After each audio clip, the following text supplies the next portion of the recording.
Hi everyone, I am Shih-Shinh from National Kaohsiung University of Science and Technology, Taiwan. Since reinforcement learning is already being widely used in various areas, today we are going to talk about a popular algorithm in this field called Q-learning. The outline of today's presentation includes the following parts. The introduction covers what Q-learning is, along with an example called the frozen leg. The policy evaluation goes over what a policy and the Q function are, and how the Q function helps us find the best policy. The learning algorithm gives a quick overview and looks at two key steps: action selection and Q value updating. As a type of reinforcement learning algorithm, Q-learning learns what to do by interacting with the environment. At the beginning, the environment starts off in state S0. The agent queries the state from environment and takes action A0. After that, the environment changes its state from S0 to S1 and gives the agent a reward R1. This form shows how the agent interacts with the environment in a single step. At the next step, the agent does the same thing with the environment. It observes the state S1, chooses the action A1, and gets a reward R2. The agent keeps repeating this step until it finishes the task. Based on the rewards it gets from the environment, the agent uses the method called the temporal difference to learn. With TD, the agent updates what it learns after every step, rather than at the end of the episode. To explain a bit more, at every step, the agent takes the current observation ZT to update its estimate, going from ST to ST plus 1. The agent does this using a weighted summation strategy. Basically, XT plus 1 is the weighted summation of XT and ZT. You can see that in this equation. The weight alpha is what we call the step size in reinforcement learning. After simple calculation, applying the distributive law, and factoring out the alpha, we can rewrite ST plus 1 like this. The difference you see here is the estimation error, and it is known as the temporal difference in RL. Let me give you a frozen leg example to help explain this. In this example, the environment is a n by n frozen leg, and there are some holes scattered around. Here is a simple case, a 4 by 4 frozen leg with 4 holes in it. For the agent, it is like a character on a frozen leg, trying to go from a starting point PS to a goal point PG. Along the way, it has to avoid falling into the holes. The states in this example are just the positions on the frozen leg. So in a 4 by 4 leg, we have 16 states. S0 is the starting state, and S15 is the goal state. There are 5 states are considered as terminal states, meaning that once the agent enters any of them, the game is over. As for actions, the agent can move left, down, right, and up. Reward in the frozen leg environment is pretty straightforward. The agent gets a reward of 1 if it reaches the goal, and 0 for any other move. Basically, the only way to earn a reward is to successfully reach the goal. More formally, the reward is defined as this equation for a single step, where the agent moves from the state S to S prime after taking the action A. For example, if the agent moves from S4 to SA, the reward is 0. But if it moves from S14 to the goal state S15, the reward is 1. By interacting with the environment, the objective of the agent is to learn a good policy for achieving its goal. A policy, usually written as pi, is a rule that tells the agent what to do in different situations. In other words, it is a state action mapping from the current state S to probabilities for selecting an action A. We can show it in the form of conditional probability like this. In other words, at each step, the agent looks at its current state and uses the learned policy to decide what action to take next. So the goal of the RL algorithms is to derive an optimal policy pi star that maximizes life rewards defined in this equation. Life reward is the summation from R1 to RT, where T is the life period. To generalize the objective function, we introduce a discount factor gamma, which is a value between 0 and 1. It is used to adjust how much future rewards matters. This gives us what is called the discounted life reward. If gamma equal to 1, the discounted life reward is just the original life reward. For the further next example, let this table show the optimal policy pi star we have found. From the starting state S0, the agent takes the action moving down, which changes to state S4. Similarly, when the agent is in state S4, it goes down and moves to state SA. Next, the agent goes right and is in state S9. By repeating this process, the agent finally reaches the goal state S15.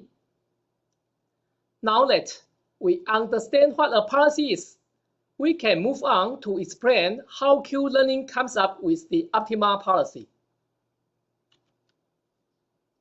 The Q-learning defines a Q function to determine how good it is, called the quality, to be at a particular state S, and take a specific action A.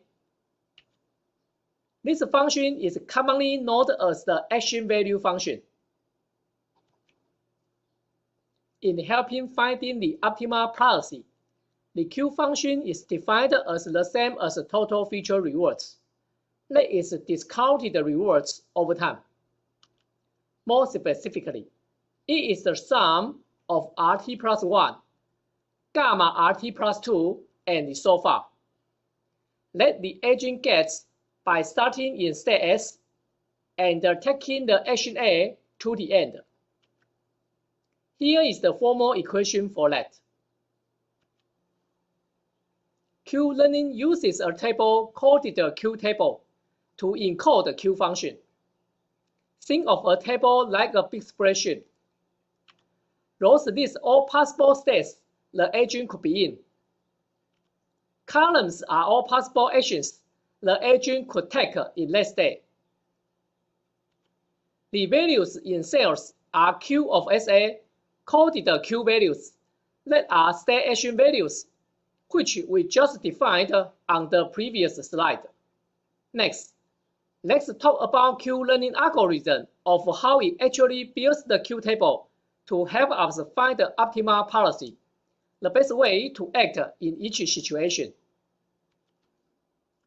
Here is the overview of Q-learning algorithm. At the beginning, we simply set all the values in the Q table to 0, just to start with no prior knowledge. We start by running multiple episodes. For each episode, we do the following thing. First, the agent starts in an initial state, and we set the time step t to 0. Then we enter a loop where the agent keeps interacting with the environment until it reaches a terminal state. Inside the loop, the agent chooses an action and tests the action. Then, the agent observes the reward R and moves to the next state as prompt. With that information, it updates the cell Q of SA in the Q table. In the next slide, we will take a closer look at how actions are selected and how Q values are updated in the Q-learning algorithm. When we are picking actions in reinforcement learning, the main idea is to balance between exploring the environment and exploiting the Q table. For exploration, we randomly select an action to see what happens. For exploitation, we take the best actions that gives us the highest Q value. To keep that balance, a common method used is the epsilon greedy strategy, formally expressed as this equation. Basically, with some small chance coded epsilon, we pick a random action just to explore. The rest of time, with probability 1.0 minus epsilon, we pick the best action we know so far based on the Q table. For Q value updating step, we adjust the value at Q of SA, that is the current status, and the action A we took via epsilon greedy strategy. Q-learning follows the TD method for updating, which means the new value xt plus 1 is a weighted sum of the current estimate st and the observation zt. In Q-learning, Qt of SA is the current estimation, and we update it to Qt plus 1 of SA with the new observation zt. Accordingly, we can rewrite the TD equation as this one. We will explain how to derive the zt later. You can think of zt as the Q of SA, but with one step further. For doing HA in state S to the next state S prime and have the reward R. So we can write the equation of the observation zt like this. By pulling out the term gamma, zt turns into this equation. In the next state S prime, the action A prime took by the Q-learning for the next move is the one with the highest Q value. So, following that idea, this part becomes Q of S prime A prime, which is just the highest Q value out of all possible actions in state S prime.